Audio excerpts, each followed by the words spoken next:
หลานจงส่งวิธีเข้าไปในเงินหลังนั้นแล้วไปพบกับลุงผู้นี้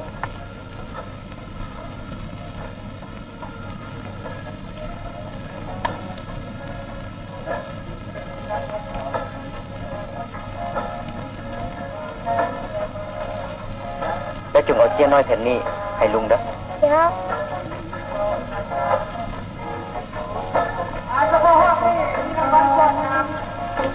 แล้วหลานรอหาคำตอบจากเพื่อนเด้อถ้ามีอย่างเกิดขึ้นให้หลานจุดเจี้ยนอีกที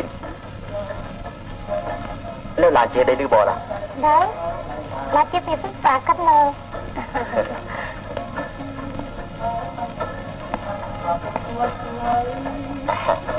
เชิญทานวาดละวงเชิญข้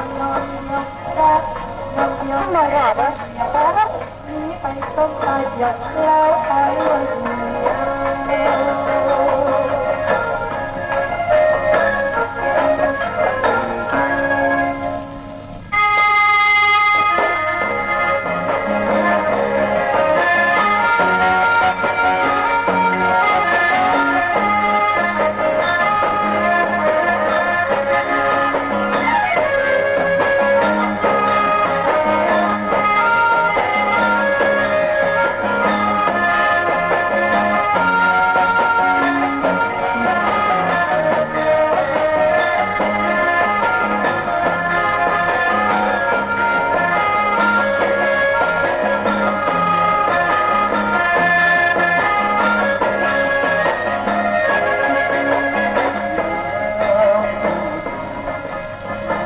เสื้อบัวหลานมณีวันจะเห็นได้ต้องขับประกันได้น้องแน่ใจบัวจะบ่ถึงติดตามให้เสียนั่งดีกว่าให้สัญญาได้บัวจะไปเล่าเรื่องนี้สู่น้องฟังโยงเรียนอับประกันก็แล้วกัน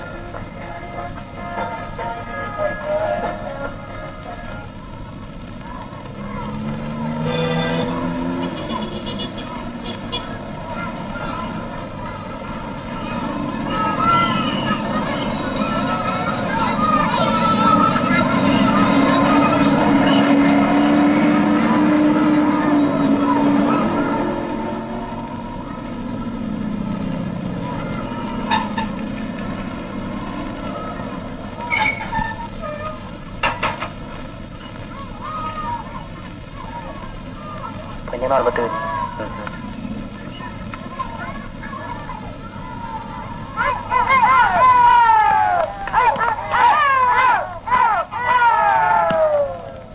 ฟังเด้อบักลืมใส่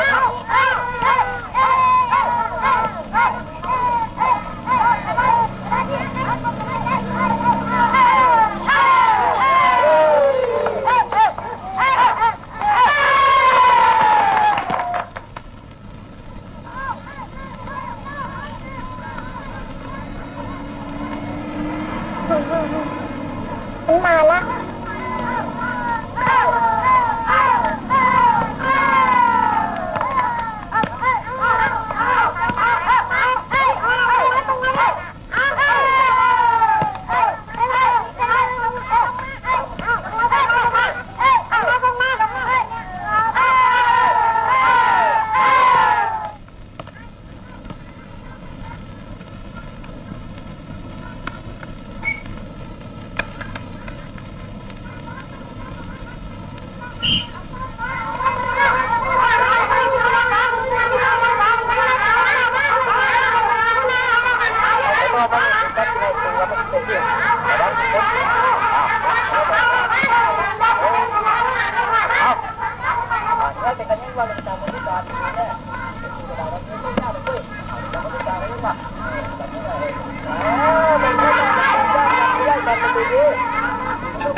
อีกหน่อย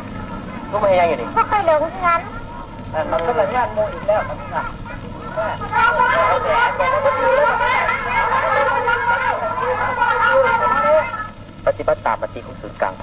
สั่งของผู้นำติดเดียวรักษากำลังเคลื่อนสู่เขตที่มันเบื้องตะวันออกยิงใส่สายผู้หลวงเพื่อสู้รบ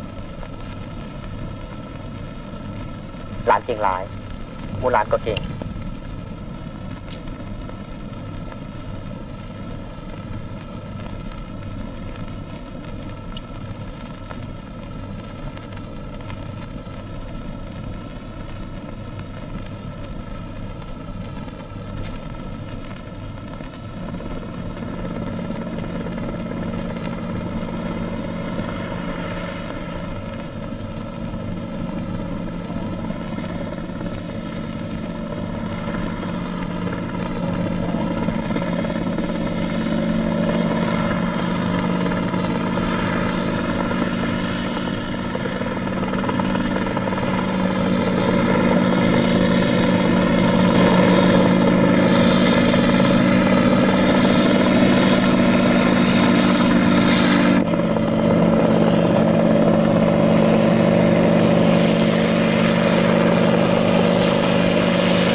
สบายดีพวกเขาหวังว่านับแต่เมื่ออื่นนี้เป็นต้นไปพวกเขาจะเป็นกองทัพแห่งชาติอันหนึ่งอันเดียวกันพวกท่านนายทหารฝ่ายประเทศลาวยังมีความเห็นอย่างบ่พวกข้าพเจ้ามีความเห็นแล้วว่าโยวันจัดพิธีเลื่อนฟันเสียก่อนแต่อย่างไปยังจะไปยังสิพวกข้าพเจ้าได้เขียนหนังสือเสนอโดยละเอียดแล้วเตือนทานผู้ต่างหน้าเสนาธิการสูงสุดจงทำเอาด้วยการประดับยศ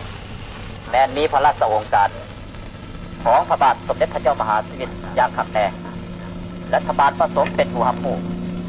กองบัญชาการสูงสุดเป็นผู้ตอบตกลงแล้วเป็นอย่างพวกขัดจึงหาทางหลีกเลี่ยงอันในพ้นผมจริงแล้วขอเมนว่าพวกเขาจะบ่อยากขับการประดับยศหรอพวกเขาเพียงแต่จะเสนอให้มีการดำเนินการปฏิบัติในข้อสัญญาทั้งสองฝ่ายให้ถูกต้องกันเท่านั้นทานธรรมสินทานเองก็ชิหูดีแล้วอ่ะอยู่ในทงไหหินแห่งนี้กำลังทัพรัฐบาลมีถึง5 กองพันพร้อมกำลังทัพอากาศและทหารปืนใหญ่เห็นแขนเห็นกล้าได้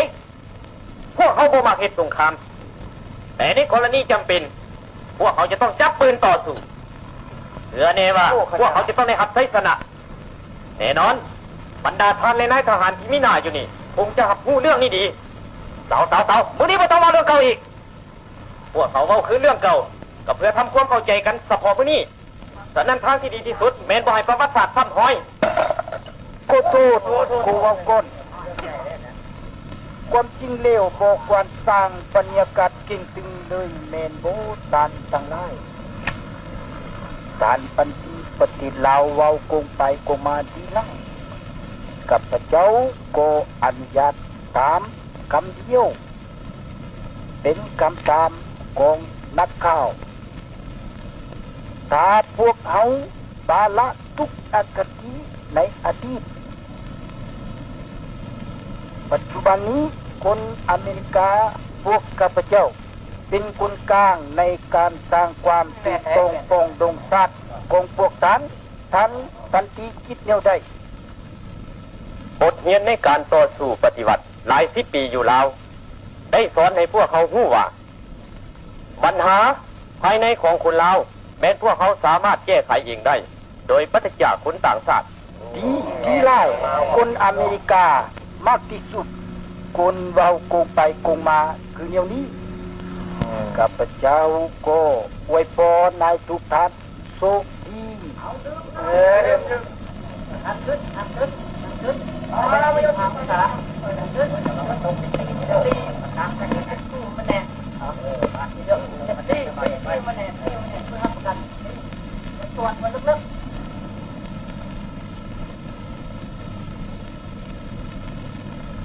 อรายงานครับพี่เต้นบอกเขาได้จับเด็กน้อยบักหนึ่งคือจิเมนสปายประเทศลาวส่งมาสอนแนมที่ดังปืนใหญ่ของพวกเขาเอามานี่ด้วยหน่อยไปไปไปเลยไปฮะ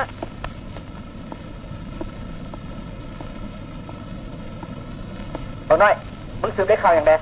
บอกเราถอยมารอยิงนกซื่อตัวกูกันนี่ดินกที่คอยยิงได้ตอนมันกำลังบินไปหักสร้างกับบเสือ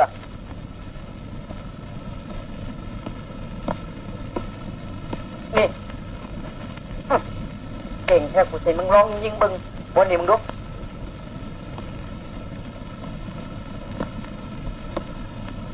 ทานถ้าคอยยิงถือเด้แล้วทานจะปล่อยคอยบอกตกลงยิง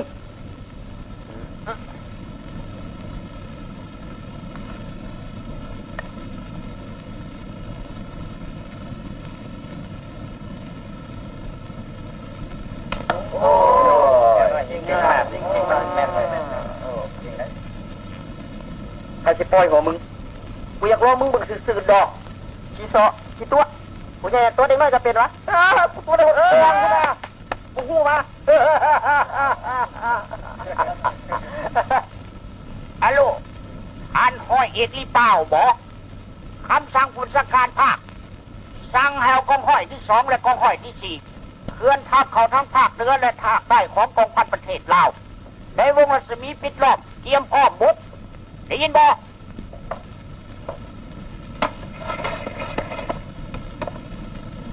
ฮัลโหลกัปตันเดชบอกโดยกำลังดังขอย้ำคืนคำสั่งให้บอกนายกงลือนำเอาทหารท้องถิ่นมากวดการลาดตระเวนสกัดกั้นทุกทางออกของท้องหินโดยกำลังฟังอยู่ปืนใหญ่ของพวกท่านเตรียมพร้อม24 ชั่วโมงรอหาคำสั่งยิง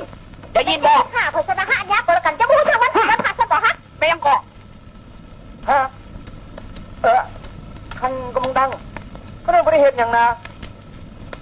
พวกเจ้าขากันเวลานี่เพื่อบินลำใดมันสิกล้ามาลงอยู่บอนนี่และยาเป็นของข่อยมันสิบ่ข้างตายอยู่พ้นสวรรค์นี่วะฮะแล้วมันผู้ใดมันสิมาใส่แทนข่อยน้ำหนาเงินสักปีของเจ้าน่ะมันสิเลี้ยงข่อยกุ้มเสื้อสิเนี่ยข่อยนุ่งผืนหนึ่งมันยังบ่กุ้มนักสันดานสัว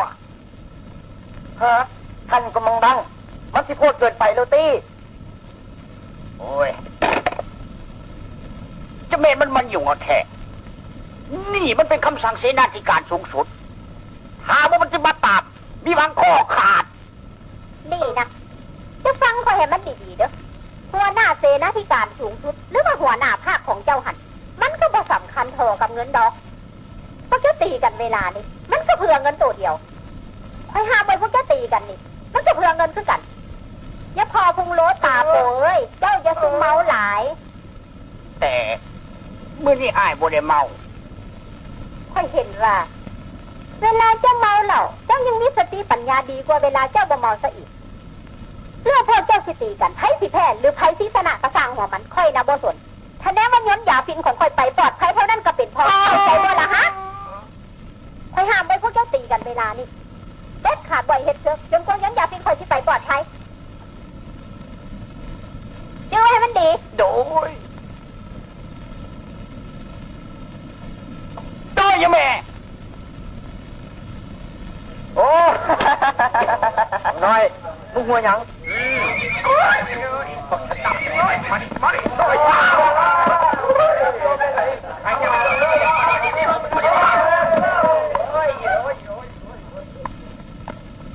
มึงขี้เป็นบอกจึงหัวพันเขา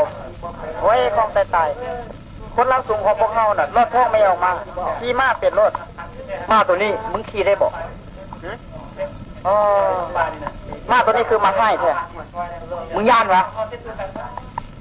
ถ้าคอยขี่ได้ให้ท่านปล่อยคอยเด้อ ตกลง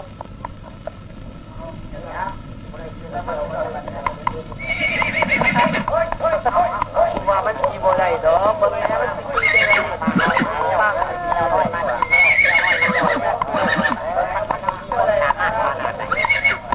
ด้เดี๋ยว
ตั้งแถวแถวส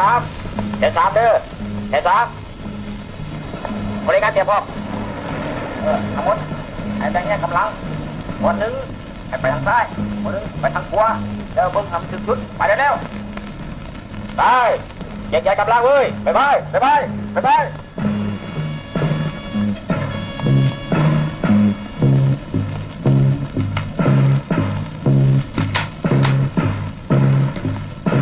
พวกพาทั้งหลายตั้งใจติดตามเป้าหมายของพวกมัน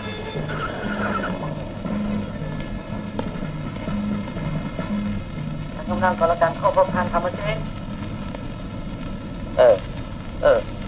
เดินทางชั้นสี่เข้ามาได้แล้วเข้าที่ไปกวดกาทางแนวหน้าให้บรรดาทหารทับเอาตามจิตใจที่ได้โต้ลมกันเมื่อกี้นี้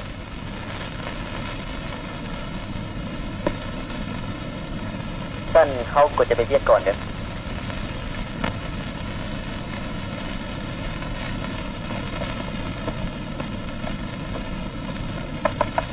เดินทางเข้ามาได้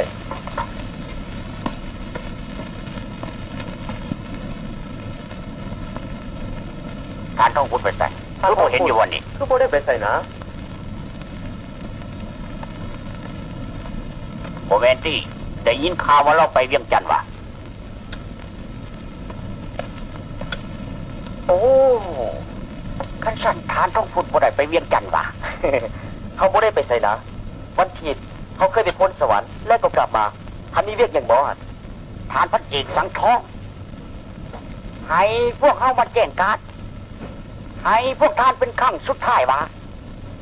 ถ้าพวกทานดื้อด้านบ่ยอมรับอาการประดับยศ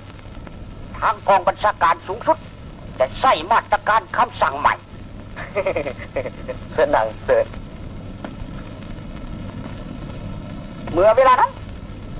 เขาย่านพวกทานจะเสียใจบ่มีเวลาคิดอีกเลย